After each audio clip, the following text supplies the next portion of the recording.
Live from Chatterbox Sports Studios, it's Off the Bench with Thom Brennaman.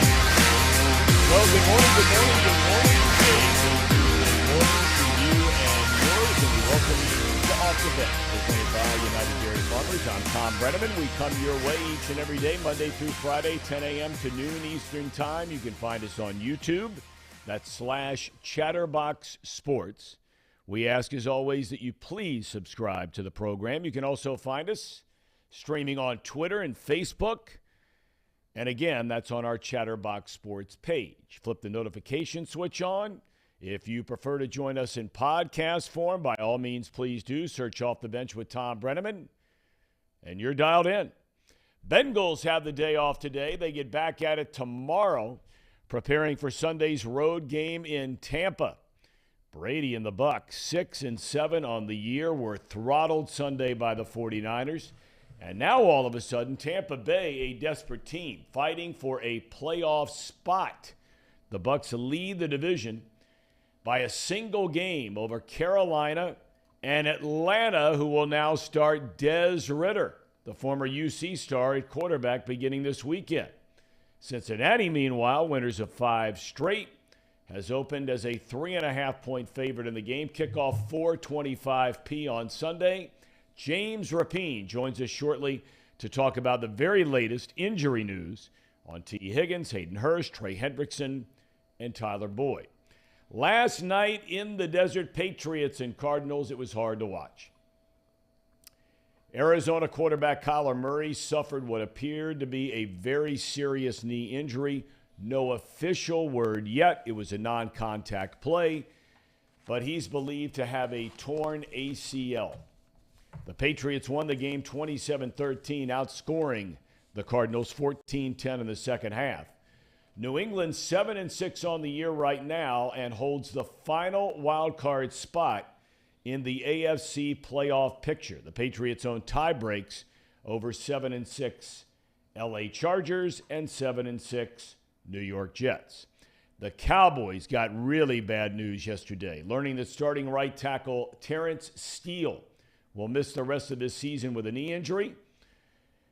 In other Cowboy news, the team signed veteran wide receiver T.Y. Hilton for the stretch run. He's a 4-time Pro Bowler. Spent the last 10 years in Indianapolis.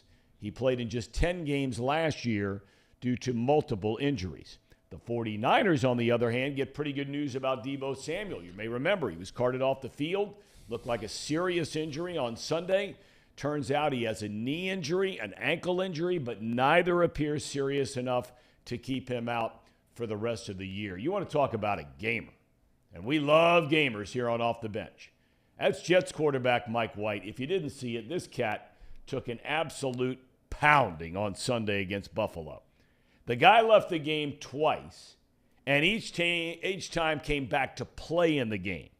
His ribs were injured, but he says he's going to be ready to go come Sunday when the Jets face the surging Lions. That's a big-time game. Who would have thunk that in the month of August? Sad news in college football. Mississippi State head coach Mike Leach passed away this morning at Jackson Hospital. Cause of death is heart-related. Leach coached at Texas Tech, Washington State, and Mississippi State. He was 61 years old. He's survived by his wife, 4 children, and 3 grandchildren. Our thoughts and prayers to all who knew, and he coached part of his career. We'll talk more about it later at the University of Kentucky. And what a fascinating man and a great football coach.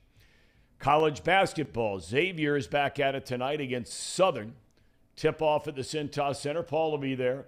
That'll be at 7 p.m. It's on FS1. Thanks for putting that in there, Paul. Got it. New rankings are out. New number 1 is Purdue. They should have been number 1 before now with all the teams they've knocked off. Virginia, UConn, Alabama, and Houston, the former number 1, round out the top 5. Kentucky is 13, Indiana 14, Ohio State 23.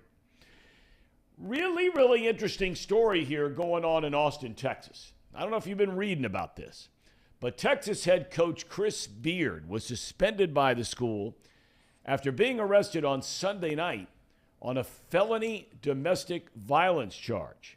Now, according to Beard's lawyer, now this is his side of the story, right? As we like to say, there's three sides to every story: your side, my side, and the truth. But according to Beard's lawyer, the complainant, okay, the person that suffered whatever injuries, whatever it might be, wants Beard released immediately and does not want to press charges. Rodney Terry takes over on an interim basis. All right, boys, we say hello to the Peanut Gallery. As always, Casey McAllister, Paul Fritchner, the dunks over there. Brandon, say hello. What's the deal with the lid there, Casey? This? Oh, I just found this down in our storage, and I really love it. I really like it, and just didn't want to take it off. It was cold this morning. Where is our storage? Because I walked in here today, somehow, some way, my son, our son, Luke, who is far leaner, far more fit than his 59-year-old dad, his dress shirt wound up in my closet. So I grabbed it this morning. I walked in here to try and to start buttoning it. No chance. No dice? No dice. Fat men don't wear teenager shirts. I had to dig this out of our buddies here at Headlines. I had to dig this out of their stash just a few minutes ago. It's a good look, though, but I like the chatter. We have a storage area with Chatterbox stuff on it? Well, we had this in there, but we don't have like a ton of memorabilia down there that has Chatterbox on it. This is I don't know if people can see, but it's the old logo. So we rebranded to the new logo behind you. But we're to wrap this up, we are going to get merch at some point, but we don't have really anything to give that has Chatterbox for you during the show, if that's what you're asking. That is what I'm asking. And it's down on the bottom floor in the basement. You have to get. We have a basement here? Yeah. Yeah. We got an elevator to the basement. Really? I just see all these guys working in this building all the time, and it was 47 degrees one day in the studio last week when they had to shut down the HVAC. Yeah. Yeah. You guys were in ski coats. Some of us were in T-shirts like the Bengals offensive lineman in the Freezer Bowl years ago. But you two guys look like you were in the Arctic going to hike around and check out polar bears. Well, I don't have a lot of meat on these bones, so I gotta keep the layers just on. Wait till you're my age. Thom, I gotta ask, do you have any hangers left at your house? By the hundreds. By the hundreds? Oh, we got them by the hundreds here. Yes, we do. Yes, we do. We have James Rapine coming up shortly to talk about everything going on with the Bengals. I read this morning from Paul Dehner Jr. that they are not ruling out, and we'll talk more about this with James Rapine in a minute. They are not ready to rule out Trey Hendrickson for this week. I didn't think you they want would. to talk about a gamer. Yeah, I didn't think they would, honestly. Well, I mean, they haven't said. They haven't said yet that he's out for sure. Well, he's for sure not going on IR, right? Because that would mean he's out for the rest of the season. Regular season. He'd miss the last 4 games. Yeah, so I think that's maybe what they're trying to say is that he's got a chance to come back the last week, or because that's what they would really need him for, is that last week in Baltimore. I could see if we don't beat the Bills, like it doesn't probably matter at that point. You could probably rest your guys against Baltimore, but Bills wouldn't hurt either if he was back for that game. yeah, and didn't we say it's like a 3-week? It's 3 weeks from now, right? Or 3 weeks from yesterday that Yes, recovery Monday timeline night. for Monday Night Football. So it's going to be a big time atmosphere down there. it will Tell be. you what, you look at this game this coming week against Tampa Bay, and again, James Rapine coming up in a matter of minutes. But Tampa Bay has looked terrible. I mean, they've on offense, they've looked terrible all year long. We've talked about all the injuries they've had on the offensive line. They have great skill position stars, but if you don't have anybody to block for Brady or block for Fournette, the running back, I mean, what good does it do you to have Mike Evans and Godwin and all these guys running all over the place because Brady doesn't have time to throw the ball. But it's a desperate team. The Bengals have faced a lot of quote-unquote desperate teams. They did just this past week in Cleveland. Big rivalry, and, Cleveland's trying to hang on and get in that wild card thing. And then New England last night. I know Murray went down. Colt McCoy took over. He's a more than capable backup, but they couldn't do anything in the second half. New England's defense looked very good. And the Bengals, of course, play them in Foxborough. So you look at the last 4 weeks of the season, and we knew these would be tough games. at least on paper. But now you add into the mix each of the 4 games they will play all involve teams either trying to make the playoffs, as is the case with the next 2 opponents in Tampa Bay and New England. 2 teams on the back end, both at home, that are going to be in the playoffs, barring a just complete and utter, falling apart at the seams. And even then, maybe both get in. But they're going to be playing for a seed. So these are some big-time games coming up for the Bengalis. It is. It really is. And we'll talk more about Tampa. I know we're getting a guy either Thursday or Friday to come on the show from the Tampa perspective, get a fan. We haven't had that in a while. I don't remember the last time we've had a fan. Big Low Country. Was it Big Low Country? That is my man. Big Low Country. I thought he was a grand slam. The big fella. He was dancing last week. He was dancing. We wish we could pull that up, but it was in a live stream or something like that. Our guy Zim just knocks the cover off of it every time we put up the clips from him on Twitter. I mean, it's thousands and thousands and thousands. And we talked yesterday about his buddy. I'm going on his podcast tomorrow night, Strawberry Ice. Strawberry Ice is not 6'5", he's 6'3". But have you seen the clip of him running around his neighborhood cul-de-sac when the Bengals win a game? Strawberry Ice? Strawberry Ice. No, I'm not. He gets his family. I'm assuming it's his family. He looked like a wife and 2 or 3 kids. And they live in a cul-de-sac, right? Yeah. And so after every Bengals game, Strawberry Ice, he was a guy that made that sweatshirt that Zim Hude had on yesterday. He's got this enormous Bengals flag in the flagpole. And right after the game is over, he lines up his family in military fashion. And they go running around the cul-de-sac, screaming Hude and singing 2 or 3 times. That's funny. He's into it, big time. That's really funny. I didn't know that.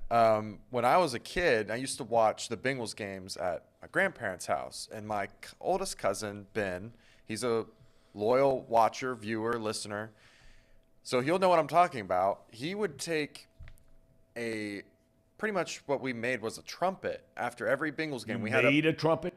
Kinda. It's not like an actual trumpet. It's just like PVC pipe that he would use to blow. Okay. And he was actually a trumpet player in the band, though, the marching band. All right, so he knew what he was doing. Yeah, he knew what he was doing. And he put a flag on there, and after every Bengals victory, he would go out there and blow the horn in the neighborhood where my grandparents were, knew that when we won that trumpet was going off, or we won because the trumpet And I mean, was going back off. in those days, you didn't have was the internet born yet? Computers and cell phones? I mean, serious when I asked that question. No, you it were was. a little kid, you said? Yeah, I was probably like 8, 9, 10, around that time. So it was still Relatively new, like flip phones and stuff like that. Yeah. Yeah, before Al Gore invented the internet. Yes. Yes. Thank you, Al. Thank you. Thank you, Al Gore. Yeah. Leader of men. We got a big audience here. I mean, now here's one I haven't seen. I got to be careful when I say these names because you never know if you're falling into something as we have in the past, right? I'll just call him Connor. He wants to know, what are they known for most in Tampa? We'll ask Tracy that. Fiji 88 says we need to get Strawberry Ice on the show. Jordan is here. AJ is here. Our main man, Sir Boy Wonder. Boom Shakalaka's back. Said he wants to know, can Chatterbox set up a college bowl game pick'em? You have that on your show? We're working on that, yeah. So Thursday on Not Too Picky, we're going to be picking every bowl game, and then we're going to try and figure out a way to get people involved in that. Okay. Yes. Lure Up is here. What's that? We're going to be picking every game as they happen on this show, aren't we? Yes, we are. Okay. And that starts this weekend. So we Yes. got to make sure because there are a lot of games, I think, Saturday. There are NFL games Saturday, too. Daniel is here. Rest in peace, Mike Leach. Amen. Says one of his earliest college football memories was 2008 Texas Tech. They had that team with Danny Amendola and Michael Crabtree. Lure Up is here. we got Williams here. William, howdy, y'all, indeed. So we got a good group here. Good group. Growing by the day, and we thank all of you. The Kyler Murray thing, it's a topic that is sort of, and I'm not suggesting for a second that this is the reason why, because the Cardinals play, at least they used to play, on natural grass. They had that stadium, used to be the University of Phoenix Stadium. I think it's called State Farm Insurance Stadium now, where it's a natural grass field. It's amazing to see if you've never seen it, where it's a dome. It's not a retractable dome in Arizona, but the field slides outside on this rail system to get sun to grow, and then they just roll it right back in there on the tracks to play a game. James Rapine, kind enough to join us. James, before we get into the Bengals, thanks for being with us today. How much are you hearing about this whole turf thing? It seems to be getting some pub around the NFL, a certain kind of turf, not natural turf. And there are different variations, I guess, for lack of a better term, of this synthetic turfs. Have you heard much about that, or heard players talk much about that? I know it's been in the news, from time to time nationally, but anybody around the Bengals talk much about it? Not a ton. Yeah, I know Joe Burrow was asked about it, and he said, and this was, probably a month ago when it came to the surface and was a topic and kind of a big topic. And he said he didn't mind turf because he feels faster on it, but he understands why players want the same surface everywhere and why every field, you'd want to have the same surface. So I get that. I also get the gripe about maintaining grass, because a lot of these grass fields, right? The Steelers game in Pittsburgh, that field was not ideal, to be quite honest with you. So I think there's a mix. At the same time, when a guy like Kyler goes down, right, one of these star quarterbacks, I think it's going to, not that it didn't already have the NFLPA's attention, but I think it's going to get more attention and become an even bigger topic. All right, James, let's walk player by player here. Excellent win for the Bengals. We talked about exercising the demons that are the Cleveland Browns. They had lost 5 in a row. They win the game convincingly. Didn't look so great in the first half, but got it going. Defense has just been fantastic all year long. Let's start with Trey Hendrickson. He had the most serious injury, I guess theoretically the most serious injury, because he broke his wrist. He came back and continued to play in the game. What are you hearing about his status moving forward? I think he's going to miss a few games. Zach Taylor didn't want to rule him out for this week. I think that's some gamesmanship, some hope, some prayers, anything you could say about the idea of Hendrickson playing this week. I just don't see it. Now, maybe I'm dead wrong and he heals fast enough to where they can wrap that thing up and he can play. But to me, I think he's going to miss this week. I think he's going to miss a couple of weeks. And just looking at the way the schedule aligns, Tom, that January 2nd game, it's Monday Night Football. Right now you have the Bucs on Sunday. Going to be a tough turnaround 6 days later, rather. Short week against the Patriots on the road. That Buffalo Bills game, January 2nd, you get an extra day. It's a Monday Night Football game, so Saturday to Monday. And so you get an extra day of rest there. I think that will be their goal date for Trey Hendrickson. It's good that they didn't put him on injured reserve, so I do think we could see him back in the regular season, and why not bring him back for a matchup primetime that could have huge, huge ramifications in the AFC playoff picture. Hayden Hurst. Doesn't feel like he's going to play this week. It was in a boot last week and, can walk without it, but I think they're trying to, much like Jamar, take the pressure off of that injury like they did with Jamar and his crutches. He could have always walked without him, right? But he was non-weight bearing for 4 weeks. Well, I don't know if Hayden Hurst is there, but they certainly want to take pressure off of that calf. I don't expect him to play this week. Okay. Tyler Boyd, second play of the game, dislocates his finger. Yeah. Did I hear somewhere on the radio yesterday somebody say that finger broke through the bone, broke through the skin? Is that accurate or inaccurate? I've seen comments. I didn't hear it directly, but I've seen comments that Dave Lapham might have said that, and it would align with what Zach Taylor said, which is they had to flush out the finger. Well, why would you have to do that if it was just dislocated and put back into place? And so if you're doing that to prevent an infection, well, then there you go. So that does align. I didn't hear the comment specifically, but I saw people say that Lapham said that, and he obviously has great insight all the time. So if that is true, I don't expect Tyler Boyd to play this week. And you had a lot of YouTube commenters and people saying, "Oh, just pop it back in and send him back out there." Well, Tyler Boyd's a tough dude. If he could have went back out there, he would have. So I do think it's more serious than we realize, much like the Mike Hilton finger injury before the Carolina game, where it was like, oh, yeah, he got hurt against Cleveland, but he'll be good to go. And actually, it was broken in 3 places. He had to have surgery, and they had him rest a week. So we'll see with Boyd. I do expect him to be back at some point this season, but he might miss a game or two. And then lastly, and maybe I'm missing something else. Well, no, I guess Osai injured his shoulder, and that could be a big story moving forward the rest of the week because you're not going to have, it doesn't sound like you're going to have Hendrickson. And so, you need somebody to try and get after the passer. Shoulders, and we'll get to T. Higgins in a minute, like hamstrings, but shoulders are one of those things where, okay, you might get yourself right leading up to the game, but I mean, one hit in the wrong spot, and that's all she wrote.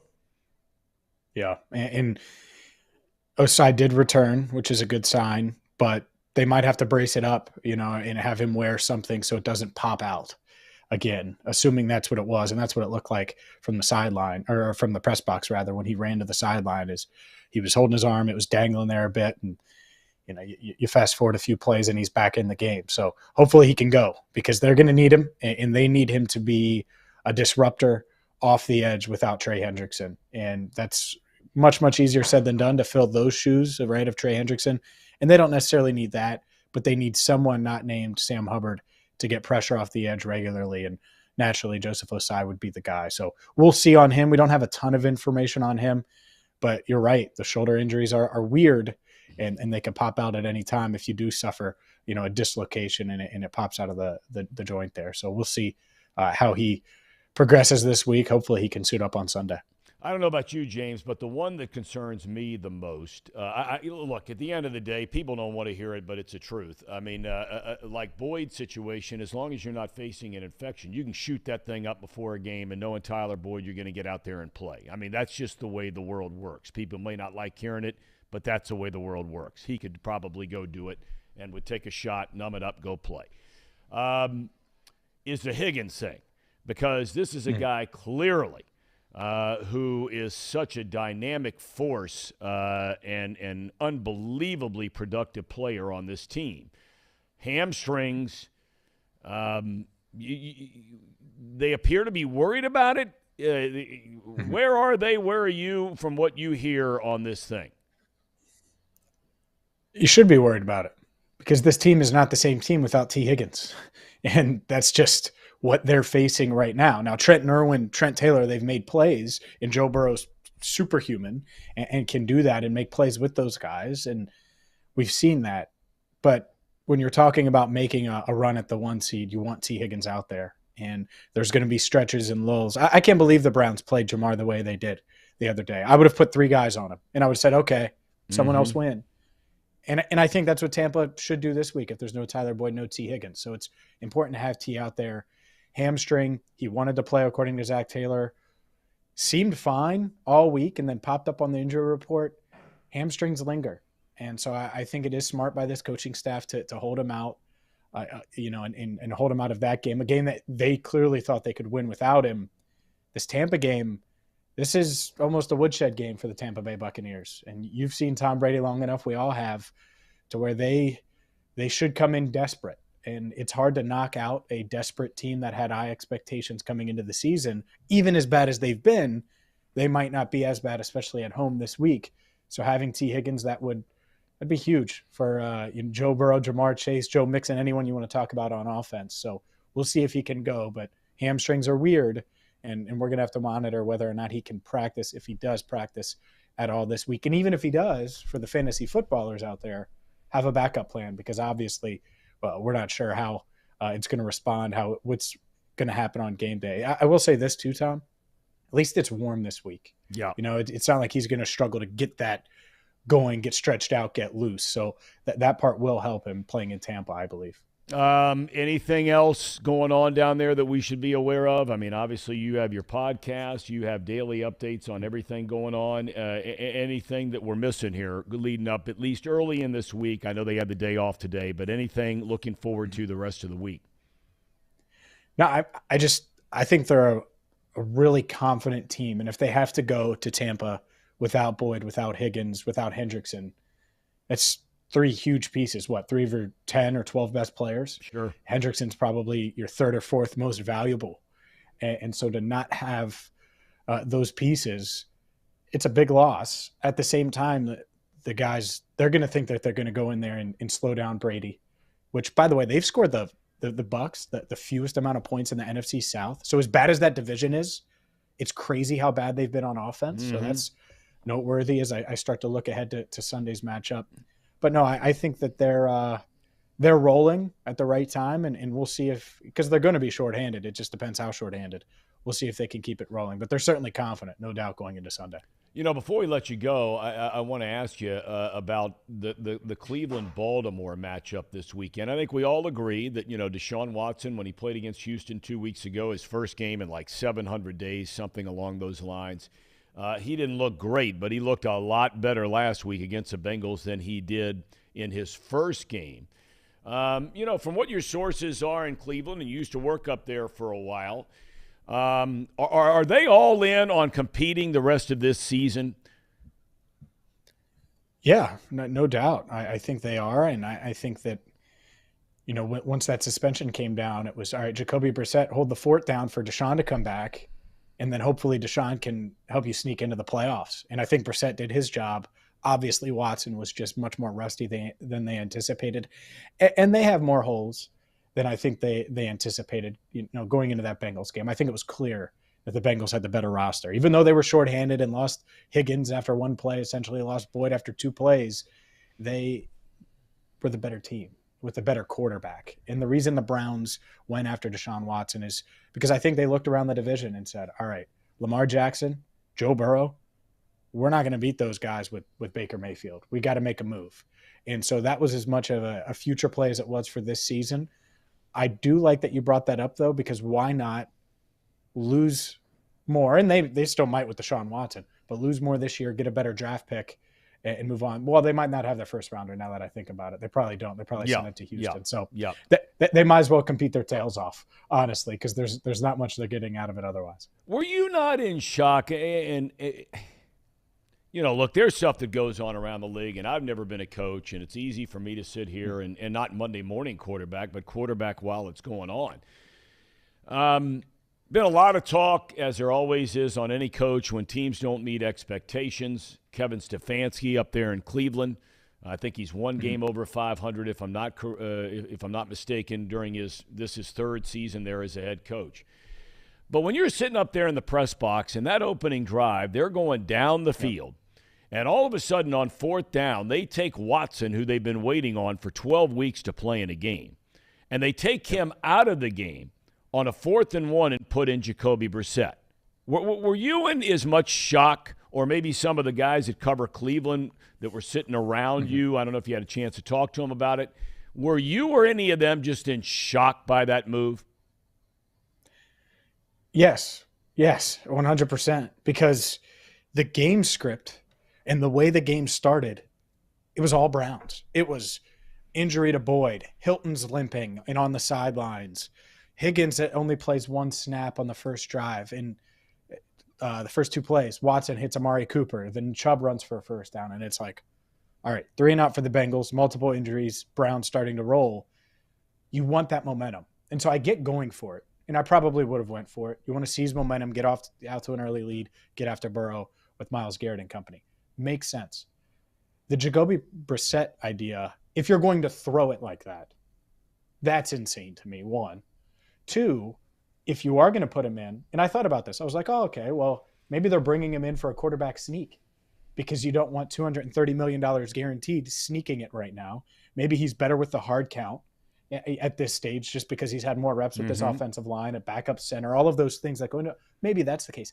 But to just drop back and throw it, No, I would not have done that. I think it was a bad call, not necessarily a bad decision to go for it. And you do have Deshaun Watson for a reason. I would have tried to get him on the edge maybe, or, hand it to Kareem Hunt. That could have been another option. But you have Watson for a reason. And can you even imagine? And I know Brissett isn't Brandon Allen, and he started most of the year, and Burrow hasn't, taken 700 days off before, 8 days prior. But there's no way you do that and throw the ball deep down. I hated the decision or the call at least, but I didn't mind the decision. And Kevin Stefanski deserves plenty of criticism for that, because I think if they get that first down, they probably score a touchdown. And that game might have been much, much different given the history between these two teams. Lastly, do you think Stefanski, and there's been just so much unrest and upheaval in that Browns organization, all the way from the top and then, the football people and all the way down to multiple head coaches, and we know about the quarterbacks, blah, blah, blah. Do you think Stefanski is back next year? That's a tough one, because a lot of coaches do not survive. And it's just what happens up there, and you get caught up in it, and it is hard to stop that momentum against you. Now, I will say he's dealt with a lot. Baker getting hurt last year, huge injury that cost them. I thought it was a talented roster. This year, you have all the Deshaun Watson drama. Ultimately, I think they give him one more year, but they have to make a postseason run, I would say, next year. Otherwise, you're talking about one playoff run in 4 seasons, and he's going to enter next year on the hot seat. So I do think he'll be there. Maybe I'm wrong. Maybe they pull the trigger early, but he's going to have to start winning, and it's going to be hard to win because, like I said, Lamar Jackson and Joe Burrow are in your conference, and we know, or in your division, and we know how competent the Steelers are, even with a young quarterback. All right, James, thank you so much for your time. We really appreciate it each and every week, and have a great rest of your day, and we'll catch you up with you sometime soon. Thanks again. Of course. Thanks for having me, Tom. All right, James Rapine, kind enough to join us each and every week. We really appreciate his time and his insight as to what's going on. I asked him a little bit about Cleveland there because he worked for a spell in Cleveland and still has a lot of very close contacts up there. About what's going on with the Cleveland Browns. Boy, our viewers are just going through the roof here. I mean, normally we get big name people on there, and James is a big name guy. Absolutely. There's some dude that has everybody up in arms here. What's the deal with this guy? Okay, I don't know. I don't understand. I don't know. Okay, Eric says we need Thom to tailgate. Eric, let me know where it is. If you got a ticket, maybe I'll show. He says I'll bring the Millers. Is that the Miller family or Miller High Life? The champagne of beers. Champagne of beers, baby. Champagne of beer. By the way, I meant to say yesterday, yesterday was Monday, that after I made that comment about the Eagle restaurant serving Miller High Life on draft and the glasses that Miller used to make years ago, they're the only place in town I could find them. They were all fired up at the Eagle about that. Really? I said, well, why not spend some of that Uber cash you guys have and be a proud sponsor of the program? Why not? We're going to get a new sponsor? I don't know. We're working on it. We're going to take a timeout. We have Tracy Jones coming up at 11:30, so we have multiple topics to talk about. And Casey, please, we have some new additions to the program starting today, correct? Yes, we have a very new segment, brand new segment that we're going to do every day. And I think the audience is going to like it because it's just a little history. But we'll get to it after the break. How about that? That would be great. All right. That would be great. Okay, so we have something new for you right here on Off the Bench presented by UDF. Back in a moment. At United Dairy Farmers, we've perfected freshness in our family bakery, where we use only the finest ingredients, like thick, high-quality glazes on our signature donuts, before delivering them fresh from bakery to store every day. UDF, made for you. If your AC or furnace is struggling, turn to the experts at Bartell's Heating and Cooling. Their certified technicians get the job done right the first time. And if you need a new unit, Bartell's will give you upfront pricing with no hidden fees. Plus, ask about Bartell's 0% interest financing for 60 months. Learn more at bartellsheatingandcooling.com. Bartell's Heating and Cooling, for a comfortable way of life. Eli's Sports Bar and Grill, proudly sponsoring high school football with 3 locations in Mason, Liberty Township, and Ross, Ohio. Our 10-foot screens guarantee a great view from every seat in the house. Eli's Sports Bar and Grill, the best place in Cincinnati for sports, food, and fun.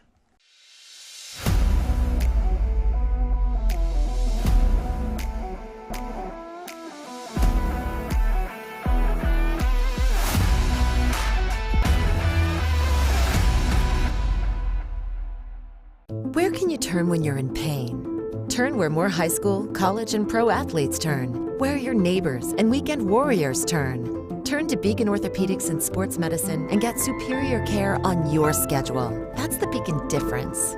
Check out our fresh arrivals at Jake Sweeney Used Cars. Over 250 used vehicles weekly. All makes, all models. From economy to luxury, Jake Sweeney, the original used car superstore.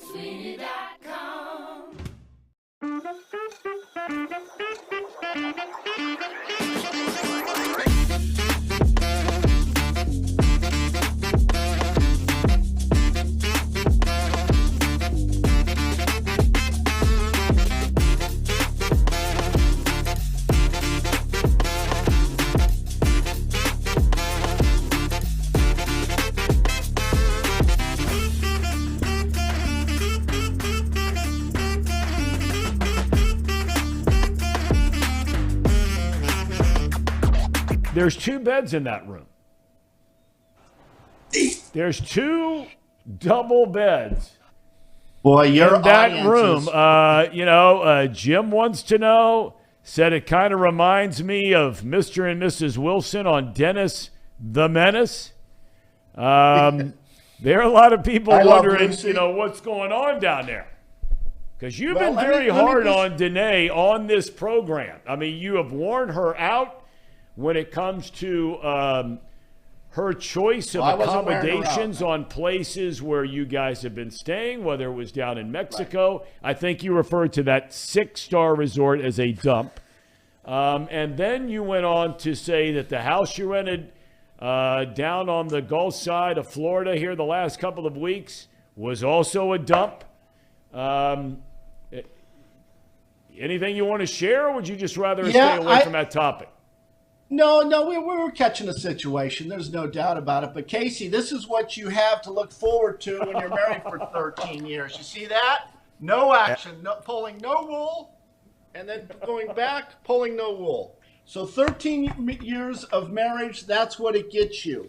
2 separate queen beds. And you know who Tucker slept with last night? Danae.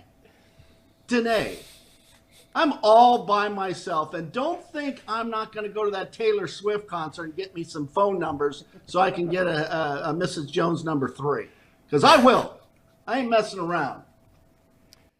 We need to ask Tracy Jones today when he's on at 11:30 about maybe some Christmas gift ideas.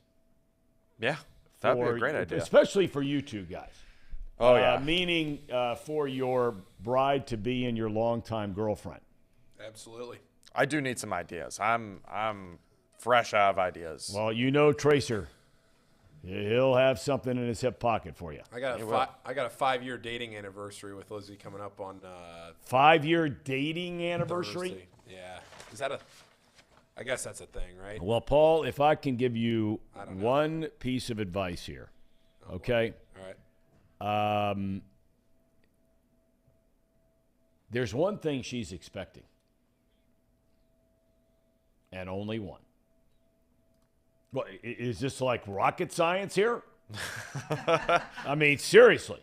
You're looking at me like you have no idea what in the world I'm talking about. Well, I don't know what direction we're Would the other 2 have any idea what that might be, Casey? I do. I know All exactly right, Casey, where could you're you going. please, sitting next to him, inform him on what that might be? You know what she really wants for Christmas? I would love to know. She wants a ring and a promise. That's what she wants. Is that for where Christmas. you were going, Thom? That's exactly right. Oh, boy. We're going to need to hit a Christmas bonus for that one. Oh, I'm sure there'll be one. We'll get another. We're going to need another couple of sponsorships for that one. No, you're right on that. There's no question about it. don't worry. Just spend your money that you got now and then make it all back January 1st. It's fine. That'll work. I do appreciate the comments that are telling me to propose. Look, if there are people in this chat that want to sponsor the show so we can make that happen, I'm not worried about my girlfriend listening right now. Again, teaching the youth of America. I love Connor's line. He says, if you can drag your feet like that on a football field, you'd be an all-pro receiver. That's the line of the day so far. All right, Casey, what do we have here new? What are we doing? So we have a new segment, a daily segment, and then we have another segment after that. So we've got a couple new ones. Okay. This one in particular I'm really excited for. It is This Day in Sports History. I'm going to clip that out for the intro at some point. But anyways, This Day in Sports History is a segment where I just list off some of the important events that happened in sports. Okay. And I like this because there's a lot of cool stuff out there. Yeah. So today, for example, December 13th, 1956, Jackie Robinson was traded. 1983, the highest scoring NBA game of all time was recorded. Detroit Pistons, 186 versus Denver Nuggets, 184, triple overtime. 1997, Charles Woodson wins Heisman as a corner. And in 2007, the Mitchell Report was released, listing 89 players using performance-enhancing drugs. All right, well, let's start with a few of these. Okay, let's start with Jackie Robinson. This was in 1956. This was 10 years after, of course, he became the first African-American to play in Major League Baseball. The Dodgers in 56 had won their 6th National League pennant in Robinson's 10 years with the team. They traded him to the Giants, of all teams, the Giants. Wow. For a pitcher and $30,000, and within hours, Jackie Robinson said no chance. He retired from baseball. Said hell no to that. It's like an Eli Manning. That's exactly right. No San Diego. No, sir. Only going to New York. Then there is this NBA game, and I got to tell you, when you look at this thing, and we were talking about it, getting ready, this NBA game, December the 13th, 1983, as you mentioned, Detroit beats Denver 186-184 in triple overtime. Try some of this on for size, okay? In that game, and of course the thing just disappeared. In that game, the Pistons took 136 shots. They made 55% of those shots. The Nuggets took 115 shots and made almost 60% of those shots. You had names like Kiki Vandeweghe. He had 51. Alex English had 47. The great Dan Issel, Kentucky Wildcat, 28. Kelly Tripucka of Notre Dame fame, 35. Isaiah Thomas, 47. 47 in the game. Long had 41. Bunch of other guys in double figures. You had, 1, 2, 3, 4, 5 guys foul out of the game. But here's the most amazing part of that game, okay? You had two teams that almost scored 190 points each. And if there's a better illustration on how the sport of basketball has changed, consider this. There were 4 3-point shots taken in the game total. Each team took 2. Each team made 1. Wow. Basketball is a different game, baby. Yeah, I mean, that's unbelievable. Yeah, it when really I thought I had read wrong. I had to go back to 2 other places to see if that was correct. The 3-point shot as we know it, you can't watch a basketball game now. High school, pro, little kids, high school, pro, you can't watch any basketball game for 3 minutes of game time without seeing 4 total 3-point shots taken. Right? Yeah. Right. I mean, it's great. I can't imagine going back there. And I went back and found the highlights of that game, and there weren't many, but I went back and found them. Then again, it was a quick search, so maybe I shouldn't say that. Maybe there were more. Go ahead. You know what's funny? My dad was super into basketball at the time, and he just would talk about the one thing that everyone wanted to do was dunk. That's what everyone wanted to score in the paint, be dominant inside the paint. Today, kids want to be Steph Curry and drain shots from half court like nothing. So it's just a totally different time period, and it's crazy that only four attempted 3-point shots. Yeah, that is crazy. What was the other one? The other one was a Mitchell report. There we go. Now, this is one where there are so when you go back in, and I jumped on Wikipedia about this, and many of you may remember the Mitchell report. I mean, it was a big deal. It was a report to the Commissioner of Major League Baseball by an independent investigation into the illegal use of steroids and performance-enhancing drugs in Major League Baseball. It was prepared and named after the former United States Senator from Maine, George Mitchell. And it was released in December, this date, 2007. And it basically covers the history of the use of illegal performance-enhancing substances by players, okay? And it led to the whole ending of steroid use. It wasn't technically illegal, frowned upon for sure. But there were all kinds of names that were leaked out on this thing. It was supposed to be an internal report, and it wound up getting out. And you had guys like Barry Bonds, Gary Sheffield, Jason Giambi. There were many, many, many others. The thing I found so interesting was Kurt Radomski. He was the former clubhouse employee of the New York Mets and was a critical witness. In fact, he provided most of the names that the general public did not know about. So this was this guy who wound up pleading guilty for laundering money, for the distribution of some of these substances. Okay, he pleads guilty. He ends up on 5 years probation. The part I did not know, and I can't believe I don't know because I see him from time to time, and I've known him ever since my dad got the job with the Reds in 1974, is the longtime trainer of the Reds. He was there 21 years and then left the Reds to go to the Marlins when that franchise started in 1993, is Larry Starr. Ohio University grad, one of the most highly respected trainers in the history of baseball. He was interviewed by the Mitchell investigators at least 4 times. But the information and his information was entirely omitted from the Mitchell report. And once you start digging into it, you see why it was. Okay? This guy is as open and honest as a human being can get. And Starr has spoken frequently with the past, with the press about this whole thing. He says, I have notes from the winter meetings going all the way back in 1988 where the owners and the players were sitting in meetings, team physicians and trainers. He said, I was there.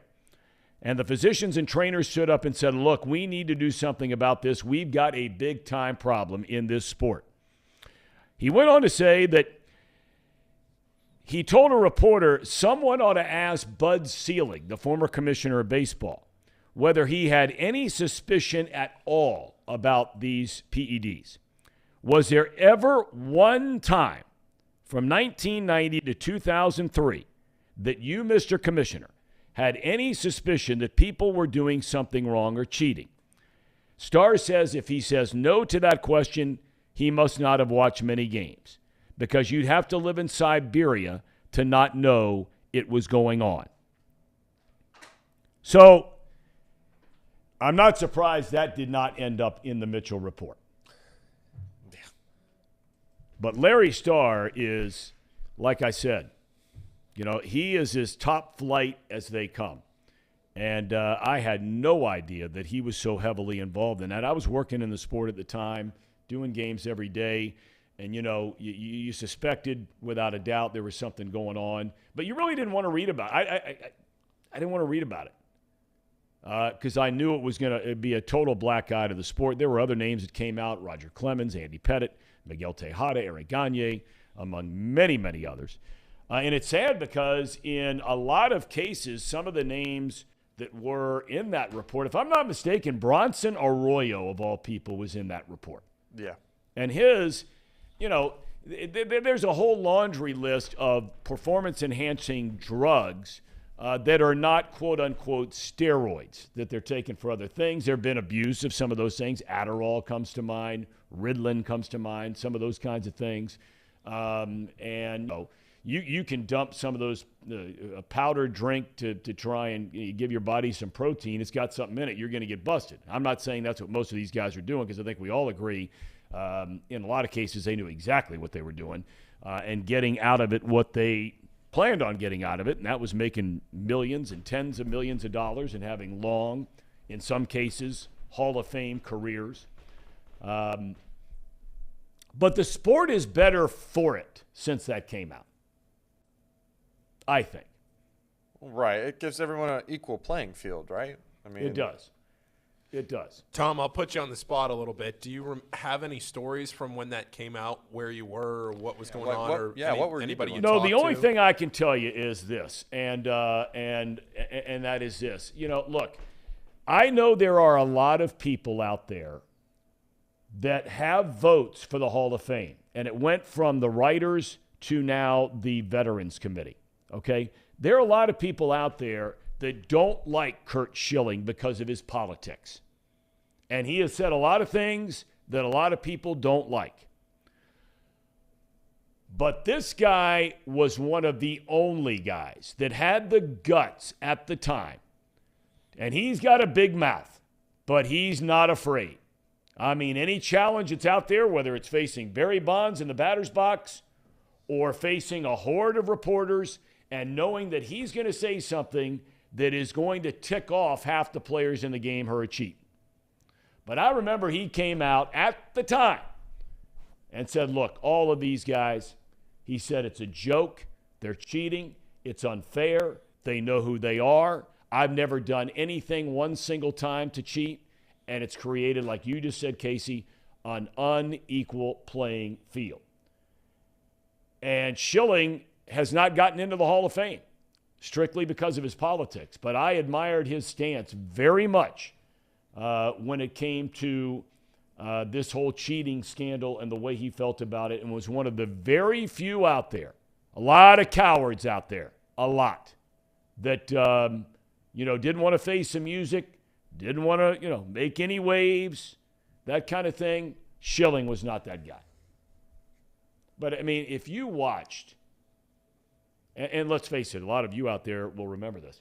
When McGwire and Sosa were going through that whole home run thing, and in many, many ways it saved Major League Baseball, when they were going through that whole home run chase in 98,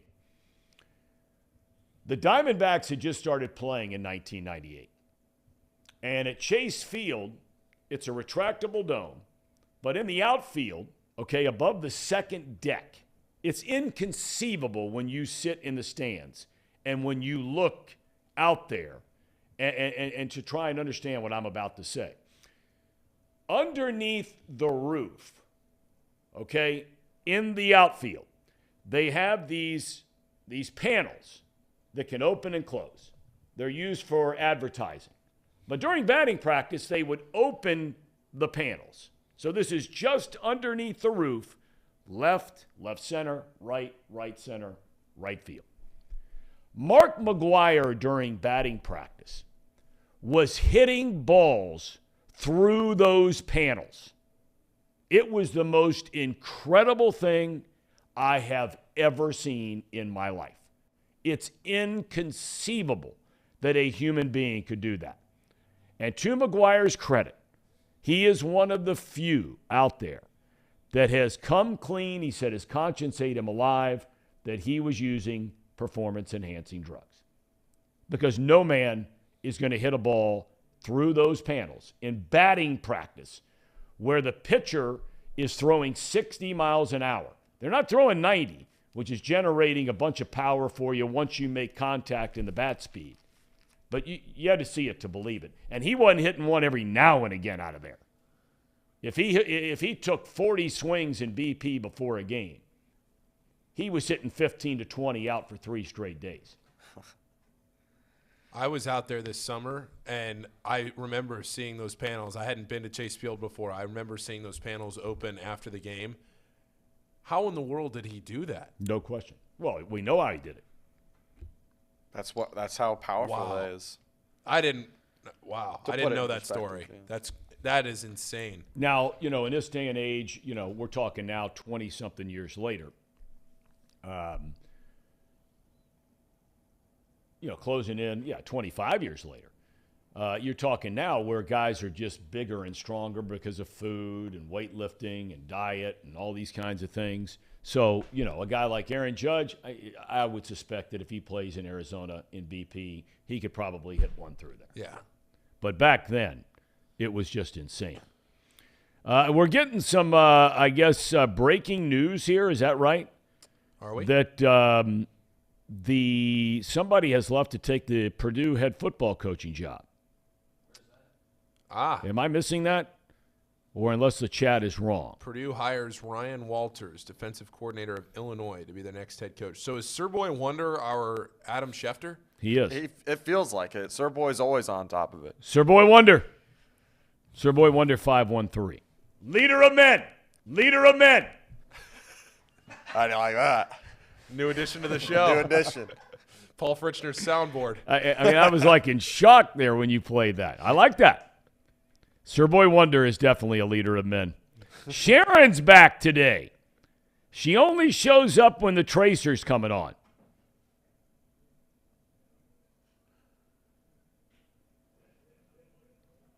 She only shows up when the Tracer is here. Is she a Tracer plant, do you think? I mean, she definitely likes him.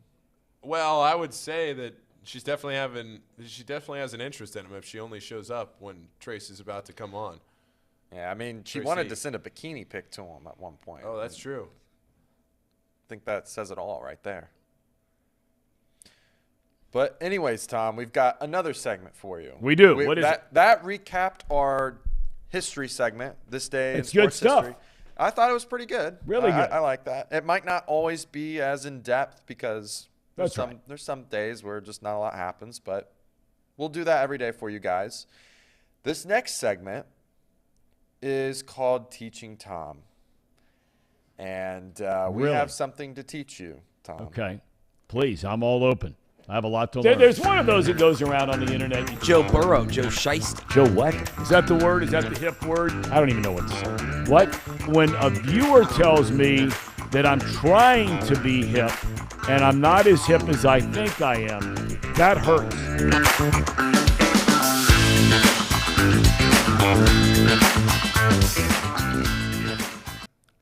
Teaching Thom. All right, here's our first You guys one. have put some hard work into this. This is good stuff. This is the first time I've seen this, just like the rest of you. So what are we learning about today?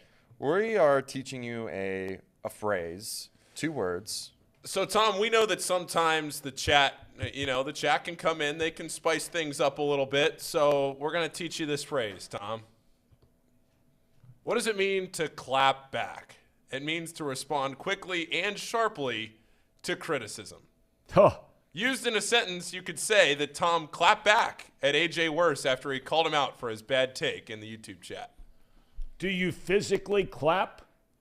Or you just make a comment right back to the boom, criticism? you're back. Boom, you're back. Yeah. Right. Okay. Did AJ say that? No, I don't know, but I don't know. AJ's always in the chat. He's always got something to say. Well, Sharon says, speaking of teaching, I have something to teach Tracy Jones. Say-ho, do I understand you were the one that made that intro there? Yes.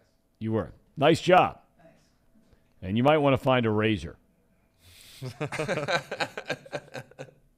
You might want to find a razor. I know you're wearing that with the Bengals and all this sort of nonsense. That was a clapback. But if they can't beat the Tampa Bay Buccaneers without you shaving, they ought to phone it in anyway. See, that's a clapback That's a clapback. to the facial hair. So I clapped back. Sir Boy Wonder points out that I did clap back at AJ for saying that Cleveland is a bad town. Cleveland's not a bad town. It's a good town.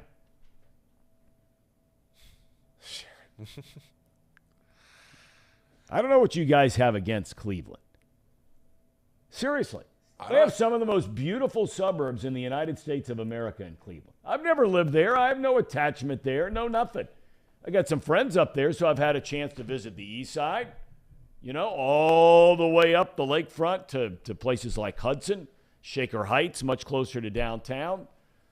Chagrin Falls, as pretty a place as there is anywhere in the United States. Right there on the water.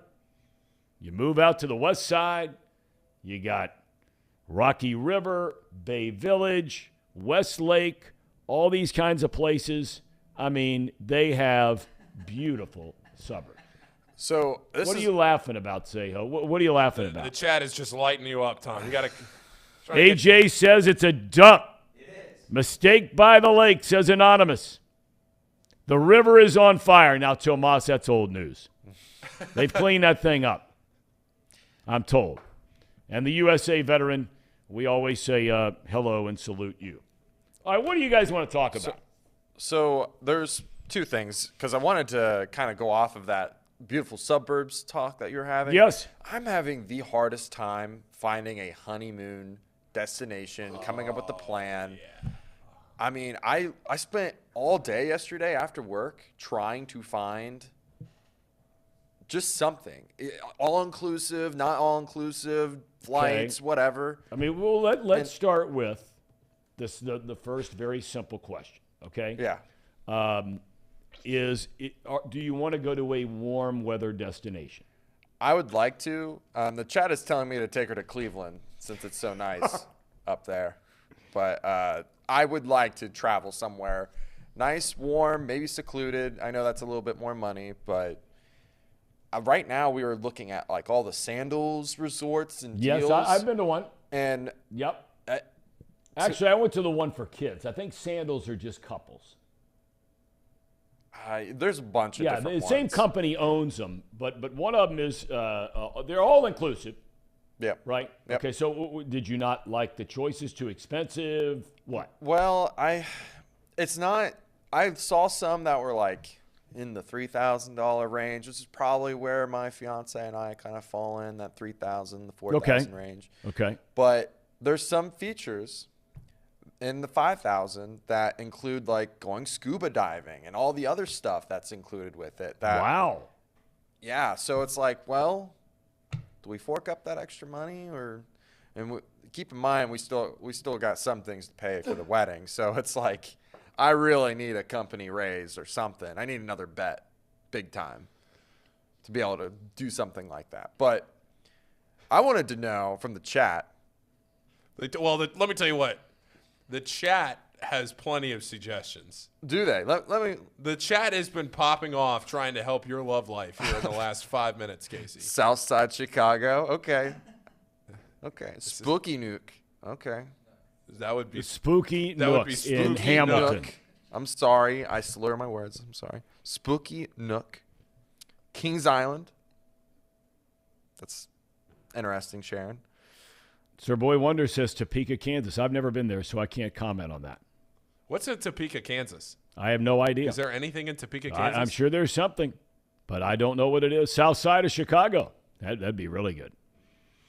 Really good. All right, look, here's the deal. Okay, one, the all-inclusive thing's on a couple thing, and like I said, I've been on one with our kids. I got to tell you, there's a lot to like, Case, about all-inclusive. There's a lot to like because it's one of those deals where every time you go up to get a cocktail, say you're going to somewhere it's warm and sunny and, you're by the pool or out by the beach or whatever it is, you don't want to have to reach in your wallet every single time you order a beer or a pina colada, whatever it is, right? Yeah. Okay, I mean, and when I say reach in your wallet, sign a check, whatever it might be. Now, you're going to tip the people, obviously. Yep. I would hope you would. We'll talk to Tracy about that. But the great thing is that, they have 3 meals every single day, extended hours. Some people like to get up early. Some people like to sleep in a little bit. You got lunch. You've got dinner. Most of those places have 3, 4, 5 different restaurants in them. So you'll like have an Italian restaurant. You might have a Chinese. You might have, whatever you might. American fare, burgers and stuff, whatever. So you have lots to pick from most of the time. So there are a lot of good choices. The other thing you have to remember, though, about those places is, chances are you're traveling outside the country. So you got to get up to date on, you got your passport up to date and all that kind of stuff? Yes, I have mine. Alex does not. Uh-oh. Okay, well, see, that's the kind of thing you got to get addressed. Yeah. You're getting married in June. Yeah. I'm told that it takes like 5-6 months to get those things done right now, if not longer. Government at its finest. I thought it was like 3. I mean, I thought 3 was long for me because that's how long it took for me. It was 3 months. But Can you still go to the post office for a passport? That's where I got mine, but that was way before COVID. Yeah, that's where you always used to be able to get them, was the post office. Yeah. Well, Tom, you probably had people doing it for you, right? No, we don't have people doing it. Have a travel secretary or something? No, we do not. But anyway, so there are advantages to that. I will say, I think big advantages. Yeah, that or the Virgin Islands. Can't go wrong there. Yeah. Can't go. But there is there's an all-inclusive, I know, in why am I drawing a blank? It's where we went with the kids. It's down there in the Caribbean. Bora Bora? No, that's in French Polynesia. Golly, I can't believe I can't remember the name. Anyway, I'll let you know tomorrow. But it was in the grand scheme of things very affordable. Although everything right now is so expensive. I read an article today. Just airline travel alone, because of the gas prices going through the roof, airline prices are up 39%. That's crazy. One last thing that's not sports related that I want to talk about before we get into some of the stuff that happened Monday Night Football, all that good stuff. It's more of just a public announcement for people. There's currently, by my house, a gas station, Ohm Oil, that is fighting pretty much with the other 2 gas stations up the street. They're in a price war. I have gas right now by my house for $2.80. Wow. $2.80. If you want to go get your gas really cheap, go buy Mason. It's Ohm Oil. It's off of Tylersville Road. You will not regret it if you go down there. I mean, it's just, you're pretty much getting oil for free. You're getting your gas for free. No free ads. No free ads, but I just wanted to tell the public. That's great information. Go down there. Let's see. We have some other recommendations here. Epstein Island. Shreveport, Louisiana. I'm sure that Brandon's been there. He could fill you in on what's going on. Thailand or Cambodia this time of year. What are you trying to accomplish on this honeymoon, Casey? Are you trying to go and do stuff, or are you just trying to find a beach and chill out? Alex would love to go there and do stuff. She's one of those gals. She grew up in a family that was always doing something on vacation. They would go out and shop. They would go do something, like go to a museum, go to do whatever, like laser tag, or go out surfing or whatever. They do something.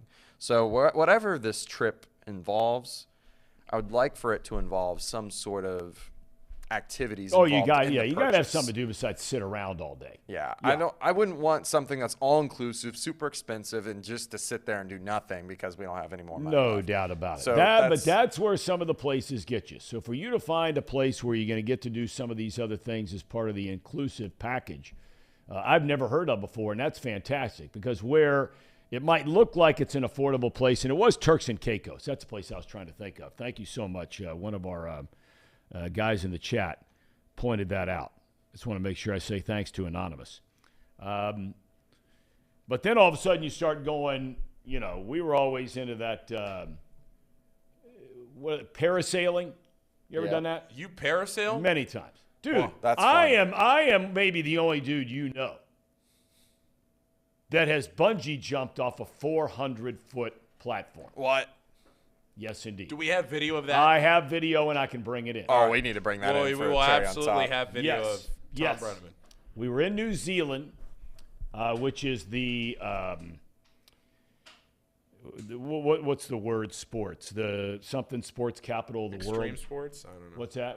Something like whatever it is. Okay. And so my wife and I were going over there, and I was watching these people jump off this bungee jump. It was the largest one in the world, highest one in the world at the time. It's like 350 feet. Now it's up to 400. So I'm sitting there watching, and I'm thinking to myself, am I going to go do this? And so I see these two young women from Sweden. They did it. Saw some other dude who was like 20 years older than me. He did it. And I'm sitting here looking at my wife, and I'm going, well, why won't I go do this? So I walk over, sign up. They tie up your feet, right? And they've got you standing there, and you're standing on this ledge, okay, after they got you all ready to go. And you're looking straight down, and it's 350 feet. There's a river at the bottom. A lot of good that's going to do if the old bungee cord doesn't work. And they got a boat down there waiting on you. So what happens is you jump off, and then, you pull back up, you pull back up, you pull back up multiple times, and then by the time it stretches all the way out, they drop you right off in the boat at the bottom. So once they tie me up and I'm standing there and I'm like, no, not happening. Not happening. And they're like, dude, the guys that work there, they're like, dude, you're already standing here. You're already standing here. Nobody has ever gotten hurt here. Nobody's ever gotten killed here. We've been doing this for the last 20 years. You're good to go. Just let her rip. That's all I needed to hear. Straight off. Got the video to prove it. Sitting here with you guys now, so obviously I lived. The irony was that night, the local drugstore closes at 9 o'clock.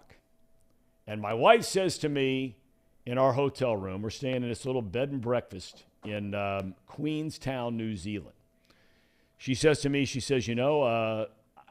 I've been late for the last 2-3 weeks. I said, late. She says, late. So, right? No menstrual cycle, 2-3 weeks. I said, you got to be kidding me. She says, no. So I said, well, I'm going to go get the kit right now. So I jump in the car, go flying down to the drugstore, get up to the drugstore. It's 9:02. I can see a guy back there working. I'm banging on the door. I said, come on, man, you got to let me in. I said, I got to find out if we're pregnant for the first time ever. Right? Guy lets me in, get the kit, pee on the stick. Pregnant. Yay. And that day, I had jumped off a 350-foot bungee cord jump. And that was God's way of saying to me, young man, it's time to now start changing your ways. That was it. No more bungee cord jumps since then. So there you go. That's a good story. It is a good story. And and to kind of finish the story, what was interesting is there were these two gay men that owned the place where we were staying. They were just awesome guys. I mean, they would host dinners and all the meals every night that you would have there and eat with them. And they were just fantastic guys. And we'd had a great time with them for about 3-4 days. We'd already been there. And so we get up the next morning, and the first two people that we told in the world, not her mom, not her dad, not my mom. Well, my mom was she's still alive. And my dad, the first two people in the world that we told we were pregnant were these two gay men. And they said, it's funny you bring that up. They said because some very famous American athlete was here about a month ago, and the exact same thing happened to him. And I said, well, do you have any idea who it is? He says, no, but if you go over to the book, the sign-in book, his name's in there. He said, look up on, wherever it was. Start flipping the pages. Steve Young. Oh, no way. True story. Steve Young, the quarterback. And the exact same thing. I don't know about the bungee cord jump part. But they found out while they were there staying at these guys' bed and breakfast, they had found out they were pregnant, and the two guys were the first two guys to learn about it. Okay, so I know we're getting way off sports here today. Full circle. Forgive me. Well, There is one thing that I want to talk to you that's sports related because Boy, there are some crude people on this chat. I mean, there really are. Get a life. What do you got, Casey? I want to talk to you, Thom, about the Kyler Murray situation and the Lamar Jackson situation. Which one would you rather be in right now? Because both really suck. Lamar Jackson is wanting more money now more than ever. He just got hurt. He hasn't played in a while. Kyler Murray, who got a contract, hasn't won much. Well, he's had a winning record, but he hasn't won an MVP. He hasn't been close to the playoffs. He got a contract, gets hurt, seems to be really serious. Which situation would you rather have as an organization right now? Because Kyler Murray's situation was really bad, and I feel like the Lamar Jackson situation is just as bad, but in a different way because very different way. It's a money situation over there. Yes. But both are very similar quarterbacks to me, situationally, an issue for their organization. Which quarterback situation are you taking? Are you taking Lamar's situation where he's had 2 injuries to end the season and you're thinking about paying him? Or would you rather take Kyler Murray, who's maybe got a maturity issue? Mm-hmm. He just had a major injury, right? An ACL or what? Well, they think it could be. They think it could be. It looked like it, and they fear that's what it is. They'll know for sure today. Which one are you taking out? Well, I mean, look, by and large, Lamar Jackson is, he's not facing an ACL. Kyler Murray's never been hurt till this year. Look, we talked about this Kyler Murray thing at the very beginning of the year and the debacle that was his contract, and then it leaks out that there's a clause in the contract about him and his lack of film work and preparation, and there were clauses in there that he had to do X amount of work and blah, blah, blah. And that thing could not have been more mishandled by everybody, the organization, by Kyler Murray, than trying to scramble around and act like it wasn't in the contract and these immediately held press conferences by everybody involved. It was terrible. And I think what's going to happen here is the coach is going to lose his job, right? So Kyler Murray will probably be back for the start of, I would guess, training camp, close to it next year. I mean, they're really doing a phenomenal job with these guys in ACLs. He may not be back all the way by training camp, but by the start of next season, we're in December, he's got a chance to be ready to go if that's what this is, and we don't know for sure that's what it is. Tell you what, though, the money part. Cardinals have already made the decision by giving him the long-term contract, so that's already in the books, right? Right. This Lamar Jackson thing, he has not had a good year. No. His team's winning games. And ultimately, that's what you're saying to yourself, I think, is are we winning? As opposed to a quarterback who's putting all these gaudy stats up and they're 7-6. I mean, the Ravens are 9-4. They're 8-4 with Lamar as a starter, right? Yep. What would you do? Honestly, I know some people in the chat said I wouldn't take either, but if I was forced to take the Cardinals or the Ravens, I think I would take the Cardinals situation because you're getting a new coach more than likely. You've already committed the money, so you're not going to be forced to give him more money. You got at least a decent quarterback there, and really their issue has been the rest of the team has not been very great.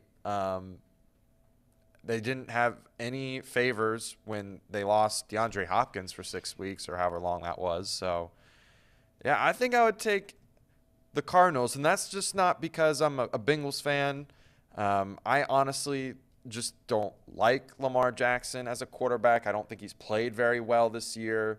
I don't see why you would give him quarterback one money and running back one money. That just doesn't make sense to me, especially now after he's been hurt the same way twice to end their seasons. That's not a good sign for longevity in the future. So for me, it's Kyler Murray. I know it's an ACL injury, more than likely, a major injury, but he can throw the ball, and he can be a pocket quarterback if you give him a line.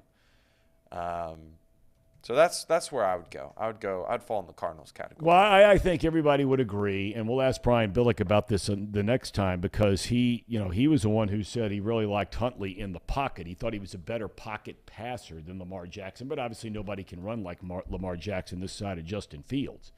But I'm with you on that. I think Murray's a better pocket passer, much better pocket passer than Lamar, and Murray is not far behind as a runner when he's healthy. You're spot on that. But when you get teams starting to question a young player's commitment, they didn't mean for that to come out. But obviously it's something that's on their mind. You've never heard that about Lamar Jackson. No.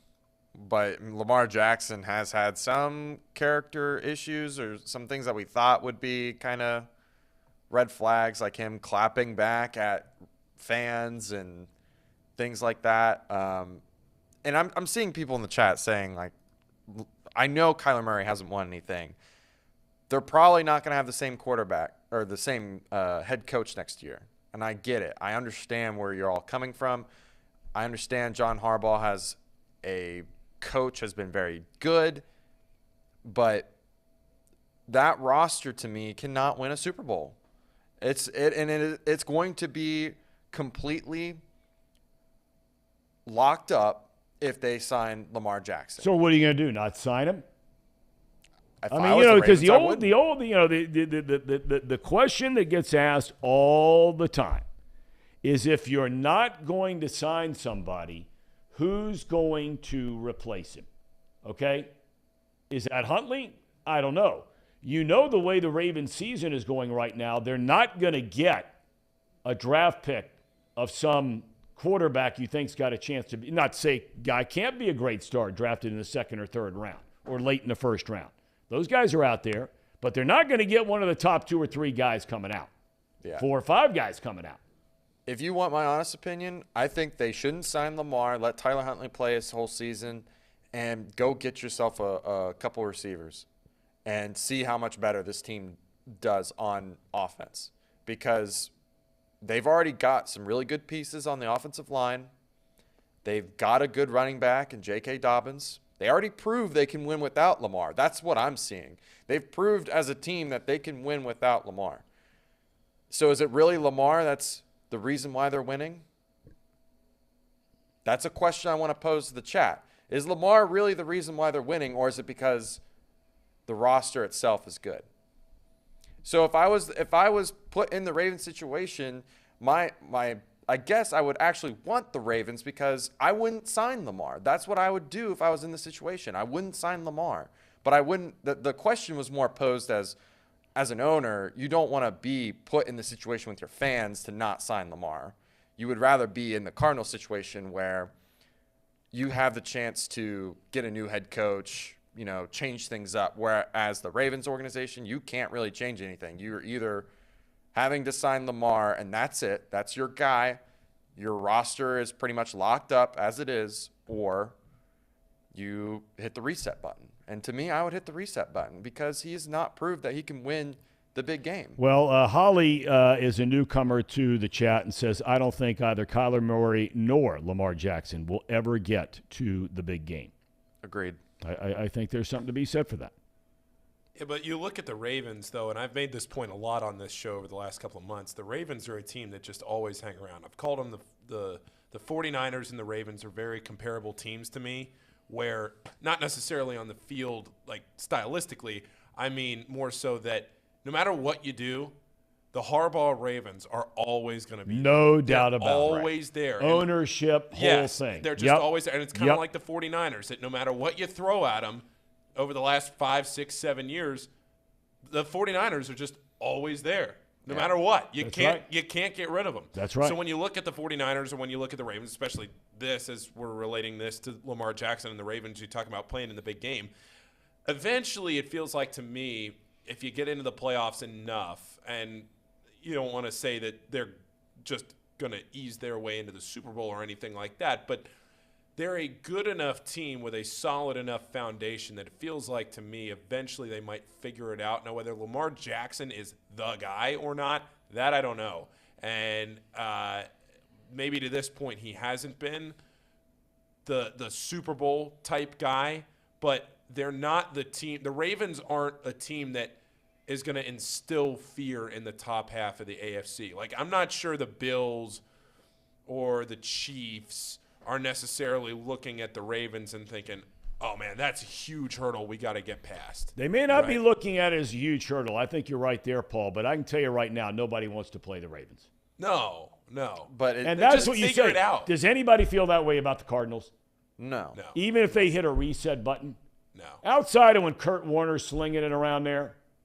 Man, those were the days. Was there ever a time when anybody says we're worried about playing the Cardinals, home or road? Larry Fitzgerald, Kurt Warner? Well, yeah. I mean, they were unbelievable. Yeah. I really miss that. I wish that Kurt Warner had won that Super Bowl.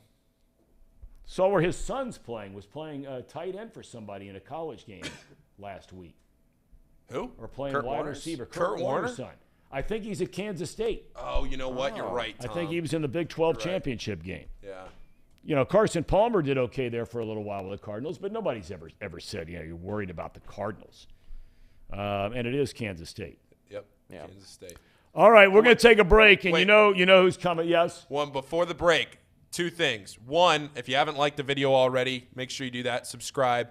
And if you are watching right now, we have pinned in the comments section the link to the ESPN Bowl Season Pick'em Challenge. So you can go up there to the pinned comment, click it, join it. We already have a bunch of people in here already. If you're listening on a podcast form later, we'll tweet out the link so that way you don't have to worry about going back into the YouTube chat, scrolling through, trying to find it. Just go to the Twitter page. We'll tweet it out in a little bit. By the time you're listening to this on the podcast, you should be able to find the tweet on our Twitter. But make sure you go up there. Maybe we'll find a prize. Well, we will find a prize. I don't know what it'll be, but we'll find a prize for whoever wins that. Picking every bowl game against the spread. Make sure you do that because the first bowl game is on Friday afternoon. Miami Redhawks getting bowl season started on Friday at noon. So make sure you go do that. That's my teaser. And UC plays Saturday. Yep. The Wasabi Bowl. Wasabi Bowl. Against Louisville. All right, we're taking a break. We're back with a tracer in just a moment. At United Dairy Farmers, we've perfected freshness in our family bakery, where we use only the finest ingredients, like thick, high-quality glazes on our signature donuts, before delivering them fresh from bakery to store every day. UDF, made for you. If your AC or furnace is struggling, turn to the experts at Bartell's Heating and Cooling. Their certified technicians get the job done right the first time, and if you need a new unit, Bartell's will give you upfront pricing with no hidden fees. Plus, ask about Bartell's 0% interest financing for 60 months. Learn more at bartellsheatingandcooling.com. Bartell's Heating and Cooling, for a comfortable way of life. Eli's Sports Bar and Grill, proudly sponsoring high school football with 3 locations in Mason, Liberty Township, and Ross, Ohio. Our 10-foot screens guarantee a great view from every seat in the house. Eli's Sports Bar and Grill, the best place in Cincinnati for sports, food, and fun.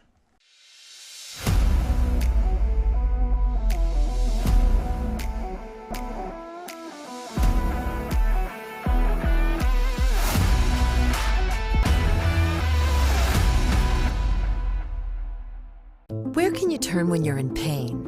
Turn where more high school, college, and pro athletes turn. Where your neighbors and weekend warriors turn. Turn to Beacon Orthopedics and Sports Medicine and get superior care on your schedule. That's the Beacon difference.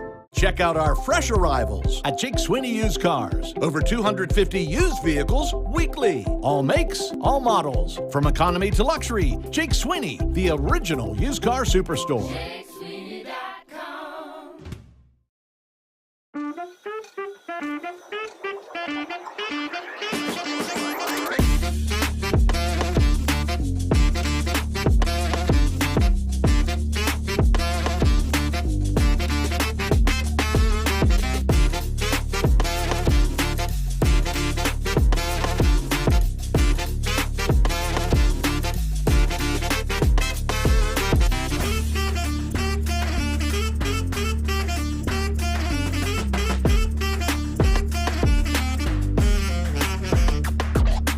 Also, when I lost in Anaheim, my dad was at the game, and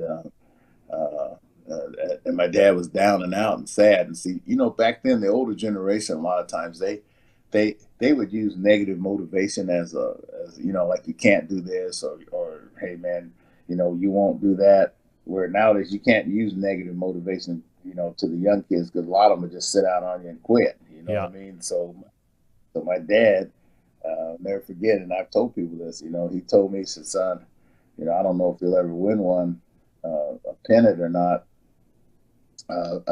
We didn't win it that year in San Francisco because we had them down. You know what I mean? And he says, I don't know if you'll ever win one, after this."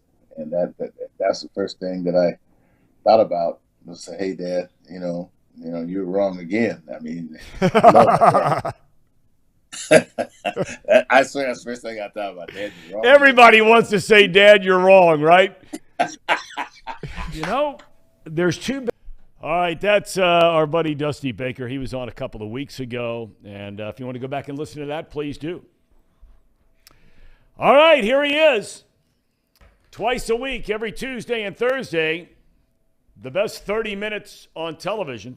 And Tracer, I got to tell you, Sharon is back again on the chat.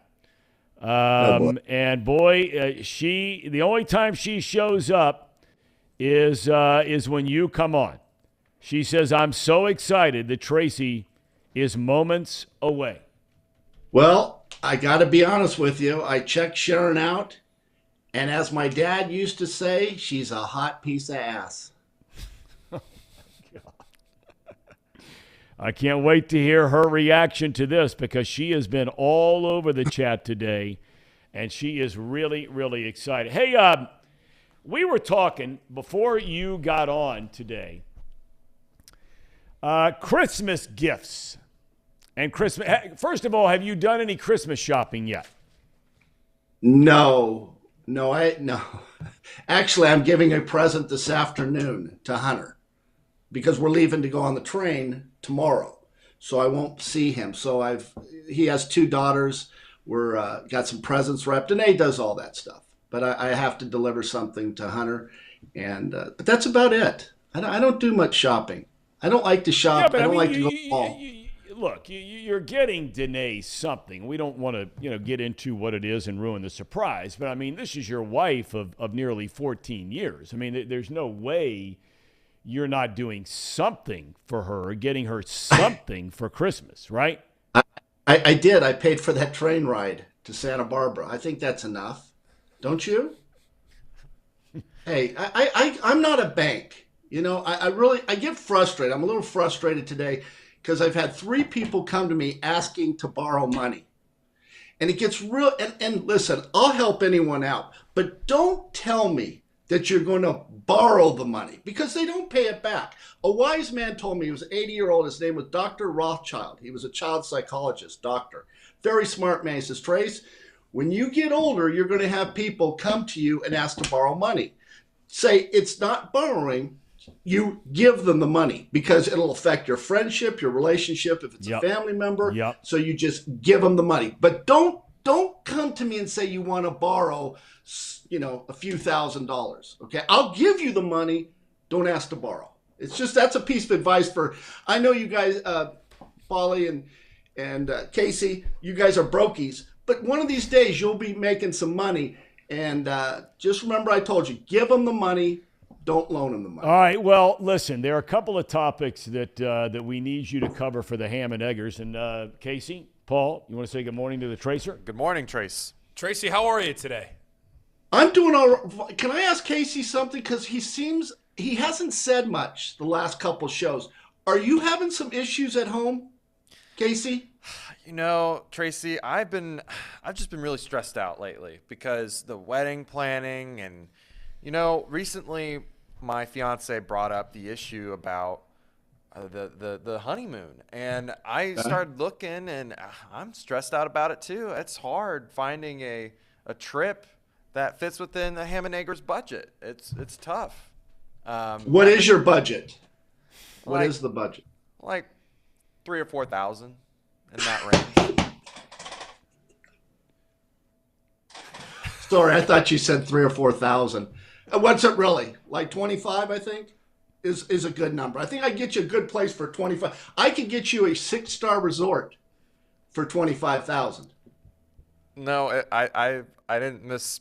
It's 3,000 or 4,000. That's all I'm working with. What about that? You guys are in Mason, right? Yeah. No, we're in Ham. What Oh, yeah, about they just- live in Mason. Yes. Okay. What about just going to the Great Wolf Lodge there for a night? They got a swimming pool, right across the street. I think there's an Outback. That would, I mean, if the shoe fits, wear it. I mean, I don't know if my fiance would like that too much. I think she really wants to go somewhere. I don't know if the Great Wolf Lodge would necessarily be the All right, the hot but destination. let me just jump in here a minute, Tracy, because before you got here today, he was looking at the idea of an all-inclusive trip. Yes. What are your feelings about? I told him I've only been to an all-inclusive trip one time. It was fantastic. That was my experience. What about you? I like all-inclusive. What I don't like to do is reach into my pocket all the time, right? Yeah, you see, he took the words right out. It's exactly what I just said to him. And especially the drinks. You got to watch the drinks, though. Down in Mexico, you might ask for top shelf. You're not getting top shelf. When you go to an all-inclusive and you sit down at their bar, you never see them break open a fresh bottle of Grey Goose, right? It's always like half empty. And it smells like tequila. They're adding something to the liquor. So that's just a heads up, because I bring my own liquor when I go to Mexico. But it's all inclusive. I like it. I'll have to remember that. But the one I won't be bringing Grey Goose for sure, but I'll maybe be bringing some Bud Light, something like that. You know, I'll tell you a place, and I think it's right in your budget. Is Planet Hollywood down in Cancun. I went there about 8 months ago. I really like that place. Really nice beach, great restaurants, and it's kind of a younger crowd. But here, you got to be careful, Casey, here. A lot of young girls walking around with some clean heinies, if you know what I'm talking about. So you need to just kind of look away. Remember, you just got married. Danae doesn't care. She don't mind me looking. She'd probably let me go out with Sharon. She don't care. You know, she's like California type girl, Tommy. You know what I'm saying? Believe me, I know exactly what you're saying. Bit of a swinger. Come on. Watch your mouth. But what about, you've given him, now look, hey, we wondered what Tracy had, but he just gave you an actual place you ought to look into. Yeah, I'll look into it. And you meant that about Planet Hollywood, right? I mean, yeah, a decent place, affordable, right? And it's very reasonable. Actually, if I can step away from my character for a minute, it's right at that $4,000 price point. I think it was actually, $3,000. So it didn't cover the flight, though. I think the flight, you can do that trip 5 days for $4,000, and it's good. I'll keep it in mind. You like it. We've got some that are suggesting, why not go camping at Houston Woods, something like that. Tracy, you probably have been out camping in your day. You know how to pitch a tent, build a campfire, all that kind of thing. If he decides you're shaking your head no? You've never done that? No, I don't like to get California my hands guys don't know how to do that sort of stuff, right? To You begin with, you how to can't do that. burn wood in California, right? Yeah. Right? I know how to pitch a tent. You do for real? No, I can't. No, I didn't think so. All right, the other thing, though, Tracer, and both of these guys, Casey and Paul, are having a hard time deciding Christmas gifts. Now, Casey, he's engaged.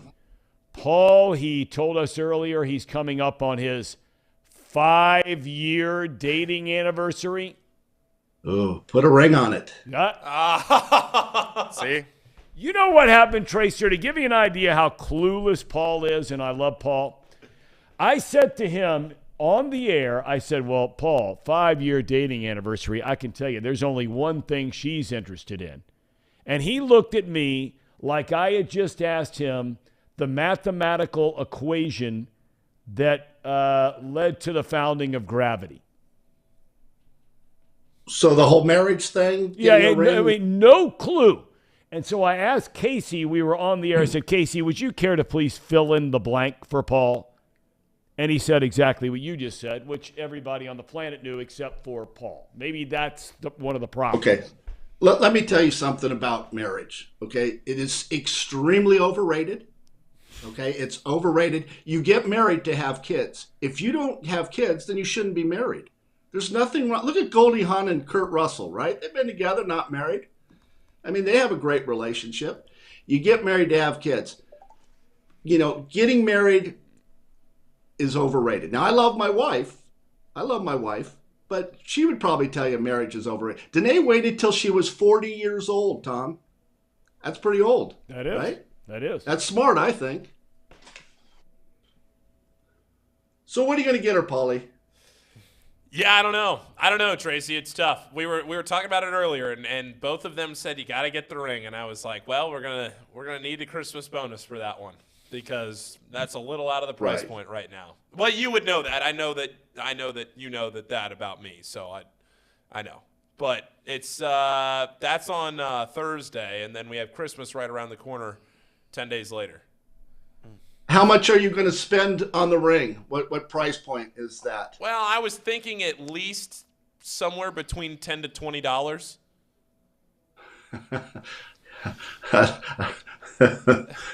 You'll be divorced real fast. You get a ring like that. Anonymous says on the chat, don't go broke spending money on a honeymoon. Tracy, you're a money manager. That is your primary job in life. Yeah.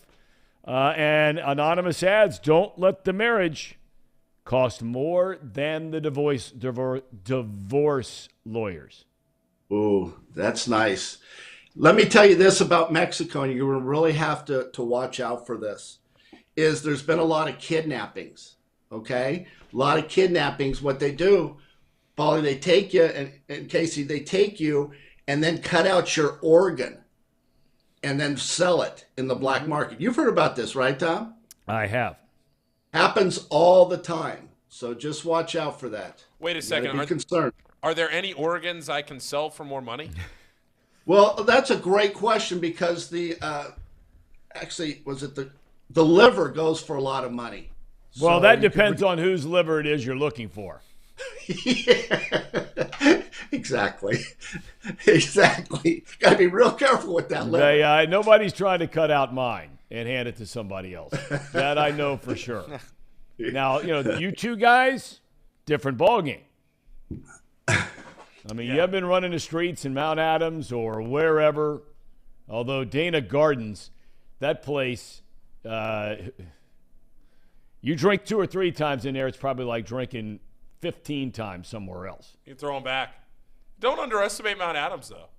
Nobody has. Those would never come off. No. Here, you could get $25,000 for a kidney all day long.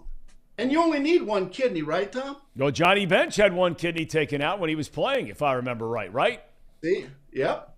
I think he did. I think a testicle goes for $5,000. I played with a couple guys that only had one testicle. So there's parts on your body you can do without. You won't have to worry about FSB if you sell one of those.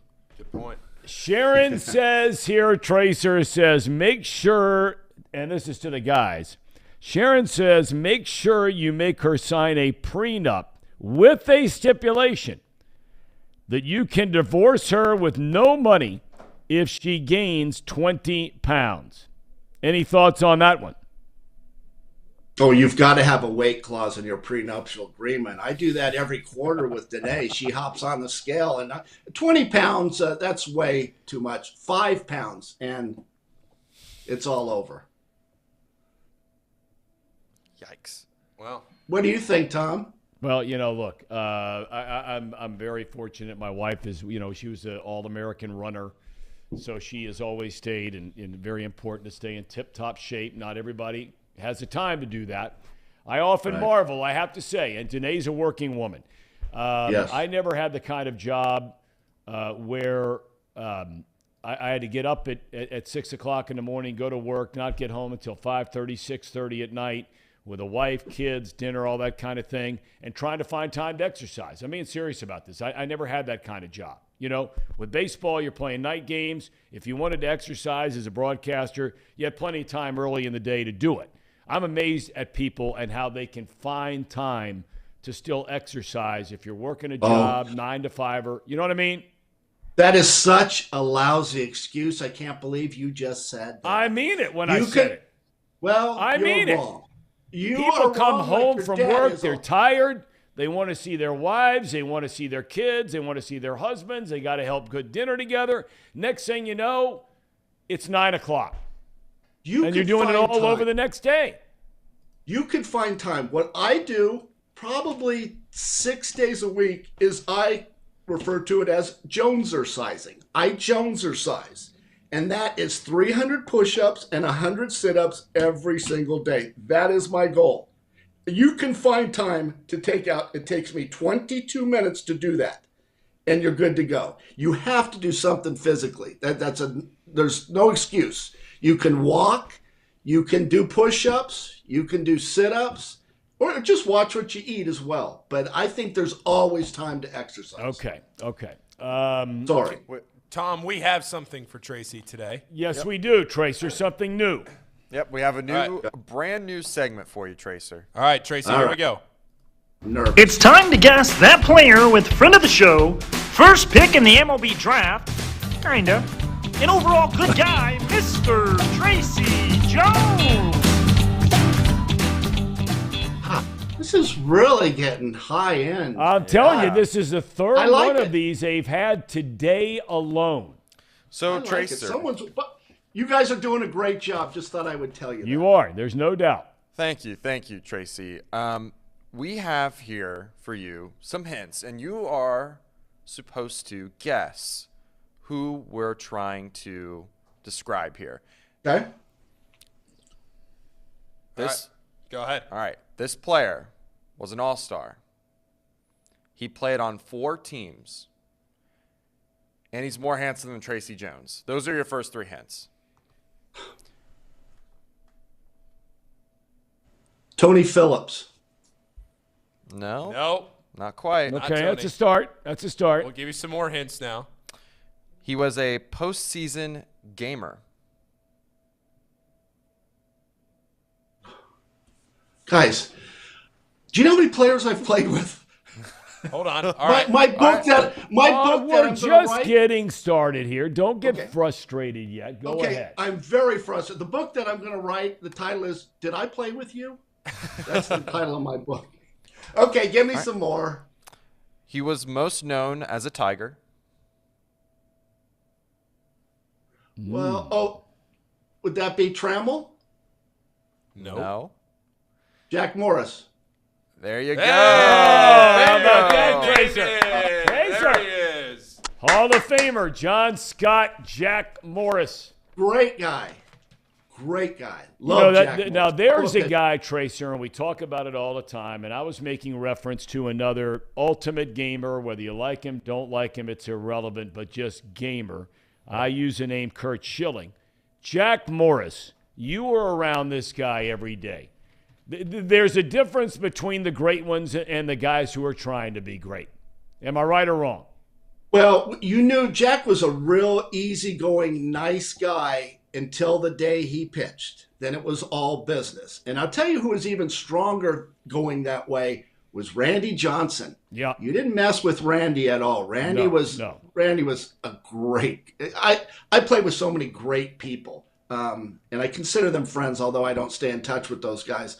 But those 2 guys, Jack Morris and Randy Johnson. And I'll throw in someone else that you guys know is Mario Soto.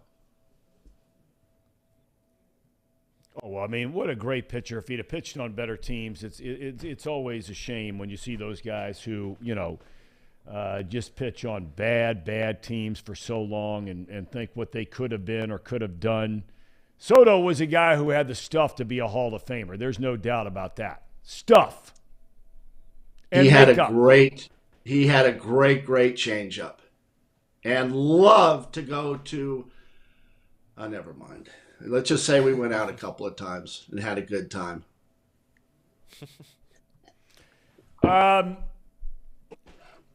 Football, Trace. Oh, no. Before we get to anything else, so you have now been out and back. We were talking about this yesterday. You have been out and back to Southern California twice, roughly, in the last 7 days. Is that right? Yes. And you're going again to Southern California tomorrow via the train.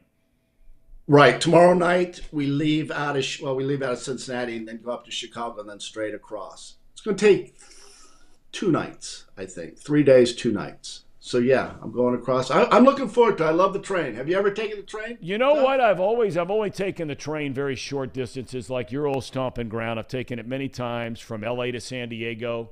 Oh, that's a great trip. Yeah. Yeah, great trip right along the ocean there.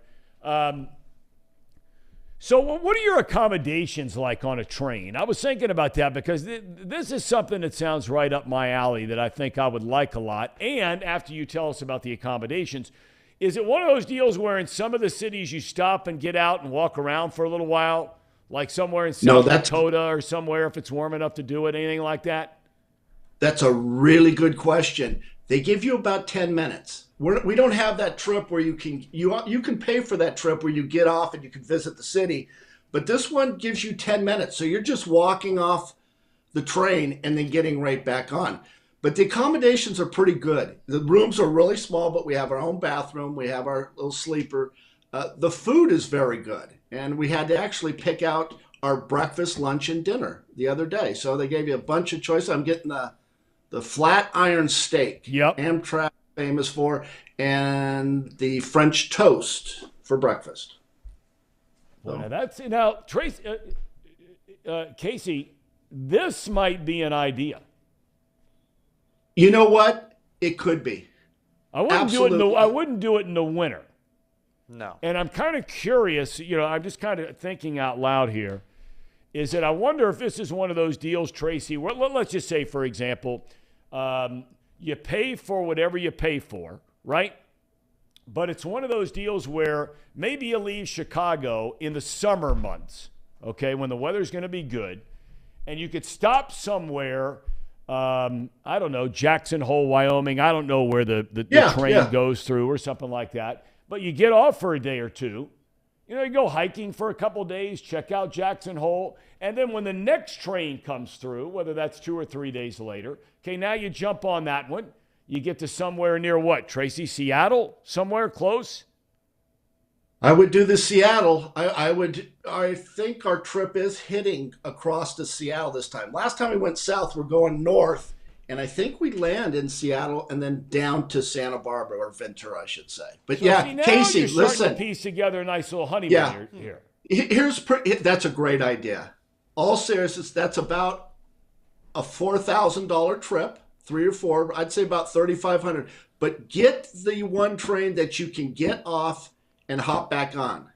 So you go back and forth. And like Thom said, if you go to some of these cities and they stop at these great little cities, spend the day. But I think it'd be very romantic if you're into that. I'm not into being romantic, but food's good. Yeah, that is a good idea. I'll bring it up. I'll see what the wife says. So there we go. Okay. Now here, one more thing. One more thing on the train. Yep. The food is good, but it does not include liquor. The wine is $25 a bottle, and the mixed drinks are $7.50. See, I'm always about the money, Thom. $7.50. So here's the kicker: you could bring your own alcohol. Oh. Okay. Okay. Just an idea. Save you some money. It's not a bad idea. It's not a bad idea at all. So get her all liquored up. All right. So, Tracy, are you joining us from the train on Thursday? Hopefully I can do something. I've got to see if I'm on the train, I'll do the show. So hopefully. Well, where else are you going to be? Well, you just said you don't get off. We could be in between places. We're going to a place and having to spend the night one night. I didn't know about this, and then taking the train. I got you. Okay. So what's the town you're spending the night in? Maybe we'll send you a gift basket or something. I think it's like a lousy place like Fresno. I think it's like Fresno. So it's not Jackson Hole, Wyoming, which I think has the richest per capita as far as people in Jackson Hole, Wyoming, right? Very wealthy. Yeah, all the private planes in and out of there. You know about all that world, that highfalutin world. Yeah. All right, Tracer. Anything else you'd like to add to the peanut gallery before we let you go? and you're embarking on your trip. Speaking about embarking, that was a good lead-in. Talking about money, I cannot believe how much money I'm spending on Tucker. I mean, my God, Tucker's going with us. He can't go on the train, so we're flying him tomorrow night to LA, and he's going to stay in a kennel. She's getting the dog groomer right now. That's $85. He's not even here. He's at the groomer. Yesterday, I took him to the vet. That was $135. Yeah, those aren't cheap these days. The kennel is $45 a night. And that poor guy, I mean... You're forgetting the Tommy, I know how you love... Yes. Yeah. And the nudicles I spent $10,000 on. So, yeah, he's well, really that's because you bought them for a... what was the breed of dog? A Mastiff instead of more his size, right? Yeah. But he's real proud of those nudicles. I mean, they drag on the ground and all the time. I tell you, he's the most popular dog at the dog park. I've told you, those female dogs all over Tucker. Even a couple of the male dogs. I don't know what that's fine. I'm just saying. There's a German Shepherd that's a little shaky. Okay. Fellas, you want to say goodbye to Tracer? Tracy, we'll see you on Tuesday. Yeah, I liked our new game, or though. Thursday. I got Jack Morris. I should have come up with that answer a little earlier. No, I tell you, that was a good answer because Jack Morris, big time gamer. You only needed about 3 clues there. I mean, the first 2 or 3 are always vague, just to see if, name that tune. You just happen to know the first 2 notes for whatever, and boom. Okay, most of the time it's going to take 3 or 4. And Sharon, lastly, wants to know, Tracy, can you find her a pit bull poodle? Oh, I don't like poodles. Okay, all right, that's enough. You and Sharon, obviously, that's done now. All right. Okay. All right. Tracer, take care. Thanks for your time today. We'll see you on. Hey, safe travels on the train. Seriously, we hope you and Danae have a great time. I will. All right, boys, take it easy. I'll talk to you on Thursday. That's a deal. See you, Tracy Jones. I love that lead-in on that new segment. Oh, yeah. Yeah. Kermit. Whose voice was that? Kermit. Yeah, whose voice was that? It was Kermit. Thom. Had to go to the top. We shelled out the big bucks for that segment. Okay. All right, cherry on top. We got something for you. Here we go. Okay.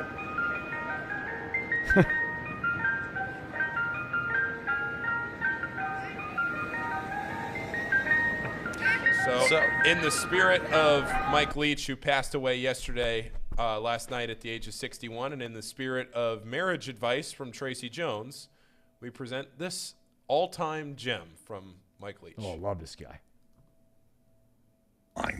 Your fiance's going to lose her mind. Your mother-in-law is going to lose her mind. Your mom is going to lose her mind. Several of your sisters and female relatives are going to lose their mind, and they're gonna barrage you with constant questions. What should we wear? And then, which of course my answer was I don't care. And then, what color should the invitations be? I don't care. What should we have for dessert? I don't care. Should we seat this way or that way? I don't care. But see, I don't care is not satisfactory at all. And you're going to get caught in a catch-22, and I'm certain that you already have. And that catch-22 is, well, I want you to be a part of this too. So what color invitations? All right, the blue ones. Well, I kind of like the tan ones. Okay, the tan ones then. Oh, you're just saying that because you want this over with. You're not even thinking about it, which is of course true. What do you want for dessert? I was thinking of strawberry shortcake. Oh, okay. Yeah, strawberry shortcake would be good. Well, what about the blueberry pie? Well, I like the blueberry pie. We could have the blueberry pie. Well, I thought you said you wanted the strawberry shortcake. And it's just going to go back and forth, and they're going to play keep away from you until after you're married. There's no answer you can give that is going to be satisfactory or correct.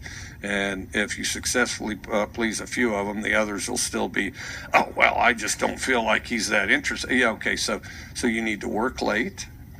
Go in the back room and read a lot of books. Take the groomsmen out so you make sure that they march in just right and they know exactly, these swell outfits that you picked out or whatever, however you're doing it. And in the end, you'll wish you eloped. You need to find excuses that they'll buy to be as far out of harm's way as you possibly can. He's the best. He was the best. When you read his whole bio, I know we're getting near the end. A lot of people can read about it today, but when you read about some of the countless interests this guy had, avid outdoorsman, loved to travel, especially his favorite place, talked about it all the time, was Key West, Florida. He got a law degree from Pepperdine. Don't know if anybody knew that. He was an attorney. He co-authored a book on Geronimo and the Apache leaders' approach to leadership. He grew up in Cody, Wyoming, got his underdegree at BYU where he played rugby. He was never a football player. But he loved following and studying the legendary Hall of Fame BYU coach when he was there, Lavelle Edwards, and his offense. And he had an affinity for pirates. He would talk about pirates all the time. And he had a life-size statue of a singing pirate in his office. It was a gift from Hall of Fame basketball coach Bobby Knight, who was the basketball coach at Texas Tech when Leach was in Lubbock as a football coach. So only fitting that our cherry on top is the late, great Mike Leach. You will be missed. God bless you and your soul and your family. Thank all of you for watching, and we'll look forward to seeing you tomorrow.